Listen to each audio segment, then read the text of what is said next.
Community Missions has been serving the Niagara region since 1925. At the start, the mission was created to give shelter to men looking for work who were removed from trains going into Canada during the Great Depression. Since those simple beginnings, the mission has kept growing and changing, but our main goal has remained the same: to provide compassion and help to those in need.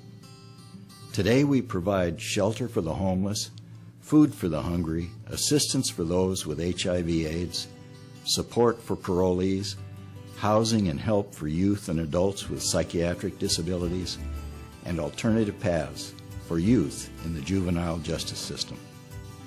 All the populations we serve have one thing in common: they're often dismissed, ignored, and even feared by the rest of society. They have fallen off or been pushed aside to the margins of society. If that sounds familiar, that's because it is.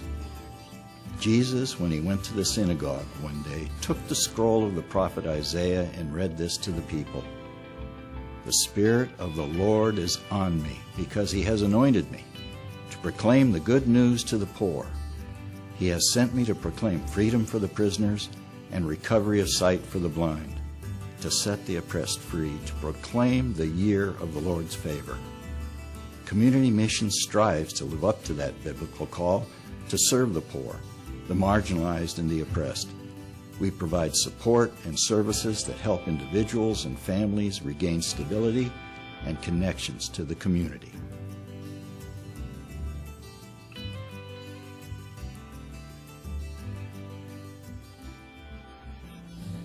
I had to use them to stay here. I didn't have nowhere to go. As a 50-year-old woman, I found myself out of the loop, kind of work-wise.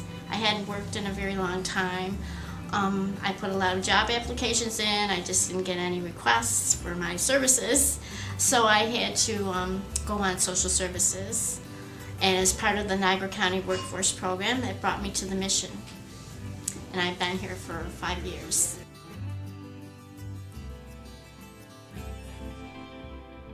No, if you do need to talk, like, they do listen to you. It's not like they push you away. So everybody, and one thing I noticed, like, everybody knows your name. Even if you don't speak to somebody, like, they know who you are. And that's one good thing too, just in case somebody feeling like don't nobody know them or feeling low, you see a person you never seen before around here and they say good morning and actually say your name, so that's a good thing.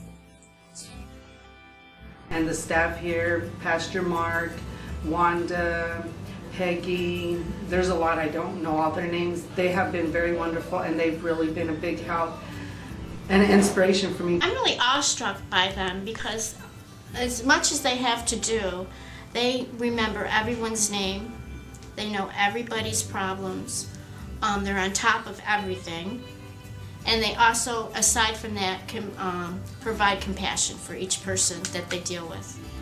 And no matter how bad their day is going, they still have that little extra time to take somebody aside and talk to them. And I think the residents feel that too. You can see that in some of the residents.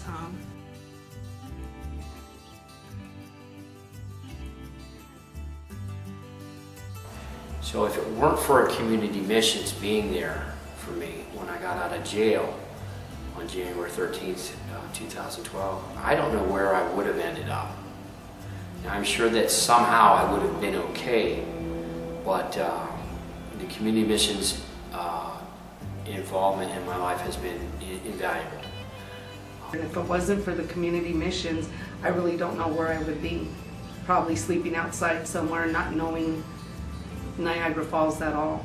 Dude, believe it or not, the City Missions, I found more ways to get back on my feet.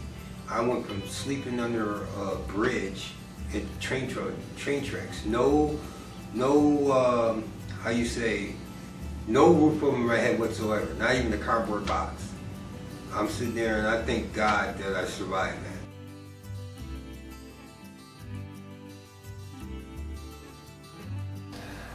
To pastors and clergy in the area who I do not know, but I respect and I understand that you want to help. It's absolutely necessary because I am the guy who has changed. Okay? I'm the guy that was hopeless. I'm the guy that has robbed gas stations and department stores. I am the guy who has pimped women. I am the guy who has prostituted myself. Okay? I am everything that a hopeless individual could be, you know, a would-be murderer. These people here, with their love and compassion, have helped me become a different person. Okay, I've had a lot of other help on the outside, but it all started here. And if it can happen for me, with how I used to feel and my negative attitude towards everything and my indifference towards people, places, and things, it can happen for anyone. Absolutely. So, you know, if it's at all possible to contribute, you know, contribute what you can, please. It makes you feel good at the end of the day. When you go home and you open your door and you can sit on your couch and you're grateful for that, I think that's really great. You know, when you have a house that you can watch television, you can take a bath, you have a closet full of clothes, that makes you so appreciative of what you see here. Some, like I just stated previously, some of these people are sleeping rough on the streets. They're sleeping in the gorge. They're sleeping in doorways. You know, it makes you think, thank you, Jesus, for what I have. I gotta come here to the City Mission. I come here, I speak to the people, and everybody works together. Everybody's like, you know, if they know something about somebody hiring or anything like that, come down to the City Missions. They will, you know, they'll help you out. You know, they know that there's people looking for jobs. All the people here, the staffs, all of them, Pastor Mark, they're all so good. Eric, there's Mike. I mean, there's just everybody here you could talk to, and you're not alone.